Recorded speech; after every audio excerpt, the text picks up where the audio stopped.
Hey guys, so in this video, I wanted to go across a piece of equipment that I recently worked on that was pretty interesting. And we're talking about the Boss DR660 drum machine. It came in because when you turned it on, the screen would produce just jargon. And if you turned it on and off and power cycled it really quick, it would start to display normal. When we first got in, I figured it was a power issue because it just kind of sounded power related. So right out of the gate, when we disassembled it, the power and everything was handled on a separate board, and there was the main board that did, all the drum sequencing and sounds and everything like that.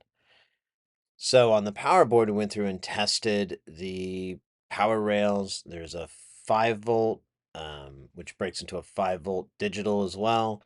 There is an 8 volt, and then there was a 4 volt that was just divided down for the rest of it. We tested all the power and it looked really, really good. Everything was fine. There were no, drag down voltages or anything that would make you think, oh, there's something wrong with the power. So we went around and started to look at other possibilities, started checking on the board to make sure everyone was getting power.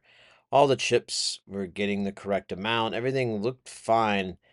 And I was starting to give up. And then I noticed that there were 3 SMD caps on this unit that were, how should we say, pretty rough.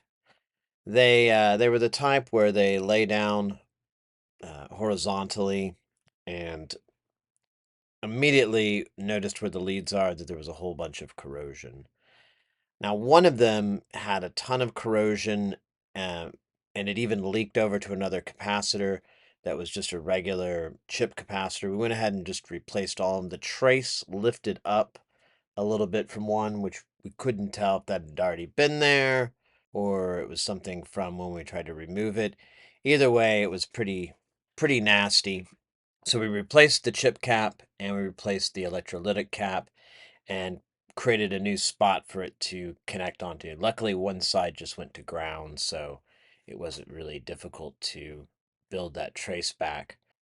That particular cap was just kind of like a power, it's part of the power supply for this particular section, so it really wasn't super important. Probably wasn't why the things weren't working, but the other two caps, probably so. One of them was a timing cap for the main MCU, the main like kind of processor. And then there was another cap that was for like a reset timer for the circuit. I think it was basically how to keep things locked in time with everybody. That was bad.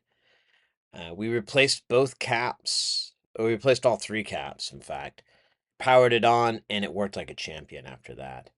Really, after looking over at it, everything looked really good. So what ended up being the problem, I suspect, is in like all these DR660s out there.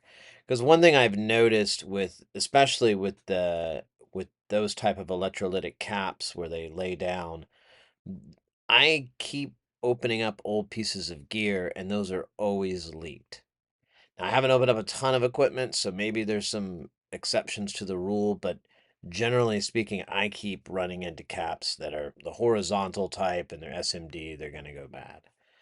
Now, I've since started checking this a lot, looking for those caps whenever I open up older equipment because now I'm hyper aware that they probably are going to leak. But I've started to notice another thing where a lot of manufacturers would use, even though everything was SMD, they would still use through hole capacitors, either, you know, standard type or an axial format even, uh, which I kind of helps, I've noticed has kind of helped future proof them, or at least helped with troubleshooting and looking for any potential issues.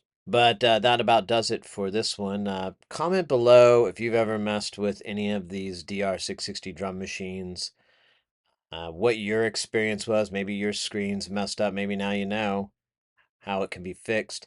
I will say in the difficulty level of removing and putting things on, this one's not too bad. Now, moving those kind of caps off is a bit of a pain, but since they're all bad, you can just kind of let the heat knock it off and just be mindful that those pads are really, really soft from the corrosion and whatnot. They may peel up. So it's a little bit of a challenge to repair, but I wouldn't say it was too difficult. I think anyone who's had a little bit of experience could probably easily do it themselves. But thanks a lot and take care.